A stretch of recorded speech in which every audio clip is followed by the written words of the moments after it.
Hi friends, అందరికీ నమస్తే. ఈరోజు అయితే నేను పులిహోర చారు చేస్తున్నా. అది ఎలా ఉంటుందో చూడండి, ఎలా చేస్తానో చూడండి, అందులో ఏమేమి వేస్తున్నానో కూడా మీకు అన్నీ చూపిస్తూ నేను ఈ పులిహోర చారు చేస్తున్నా. ఇప్పుడు అవన్నీ ఐటమ్స్ మీకు చూపిస్తా ఫ్రెండ్స్. ఇప్పుడు మనము పులిహోర చారు చేయబోతున్నాం కదా. ఇదిగోనండి పులిహోర ఆల్రెడీ చేసి మనము అప్పుడప్పుడు చేసి పెట్టుకుంటాం కదా, అది మిగిలిపోయింది. ఇలా ఫ్రిడ్జ్లో కానీ బయట కానీ పెట్టుంటాం కదా, అట్లాంటప్పుడు మనం ఏం చేయాలంటే పులిహోర చారు చేసుకోవడానికి మనకు బాగా ఉపయోగపడుతుందండి. ఆల్రెడీ నేను కడాయిలో ఆయిల్ వేసి పెట్టుకున్నాను. వీటికి కావలసిన పదార్థాలన్నీ మీకైతే ఇప్పుడు చూపిస్తా. పులిహోర పులుసు అండి, ఇంకా పచ్చిమిర్చి, కొత్తిమీరాకు, ఉల్లిగడ్డ, ఎండుమిర్చి, కల్లేమాకు, ఇంతేనండి. ఇంకా పోపు దినుసులు.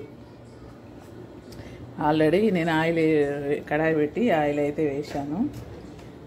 ఇప్పుడు మనము కొంచెం ఆవాలు, కొంచెం పోపు దినుసులు, ఎండుమిర్చి,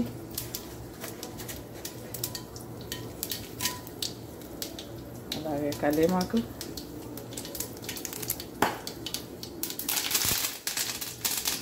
అలాగే పసుపు, ఇవన్నీ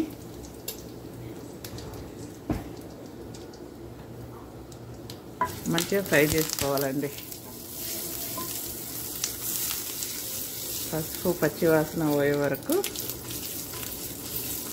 ఫ్రై చేయాలి, లేకుంటే అంత పచ్చి వాసన వస్తుంది. అలాగే మనం ఇలా బాటిల్లో వాటర్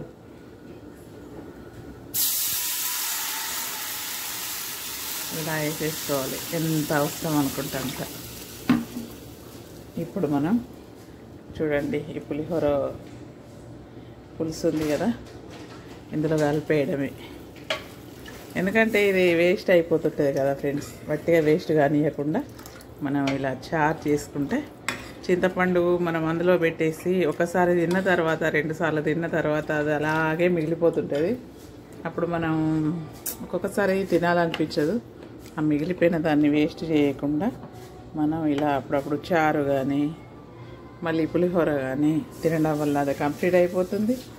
మనకు కూడా ఒక వంటకం తయారైపోతుంది, ఈజీగా కూడా ఉంటుంది. చూడండి, అలాగే ఇప్పుడు మనం ఇందులో ఈ కొత్తిమీర ఆకు, ఉల్లిగడ్డ కూడా వేసేసుకుంటే చారు రెడీ అయిపోయింది. చూడండి, పులిహోర చారు అయితే రెడీ అయిపోయింది. మనం ఇప్పుడు ఇందులో సాల్ట్, ఎంత బాగా కనిపిస్తుంది కదా, తగినంత ఉప్పు, అంతేనండి. ఇక ఏమి వేయద్దు. అవసరం అనుకుంటే మీరు ఆవాల పొడి కానీ జీలకర్ర మెంతుల పౌడర్ కానీ వేసుకోండి ఫ్రెండ్స్. నేనైతే కొంచెం వేస్తున్నా జీలకర్ర మెంతుల పౌడరు, ఆవాల పౌడర్ కూడా వేసుకోవచ్చు. చాలా బాగుంటుంది. మీరు ఇట్లా ఒకసారి ట్రై చేయండి, సూపర్గా ఉంటుంది ఫ్రెండ్స్. ఒక్కసారి కలియబెట్టుకోవాలి. ఇందులో ఏంటంటే కారం వేయొద్దండి, ఎట్టి పరిస్థితుల్లో కారం వేయద్దు. ఎండుమిర్చి వేసుకోవాలి. ఎండుమిర్చి వేస్తేనే బాగుంటుంది. చూడండి, సూపర్ టేస్టీతో పులిహోర చారు రెడీ అయిపోయింది. ఉంటా ఫ్రెండ్స్, బాయ్. పప్పు కూడా రెడీగా అయిపోయింది చారులోకి.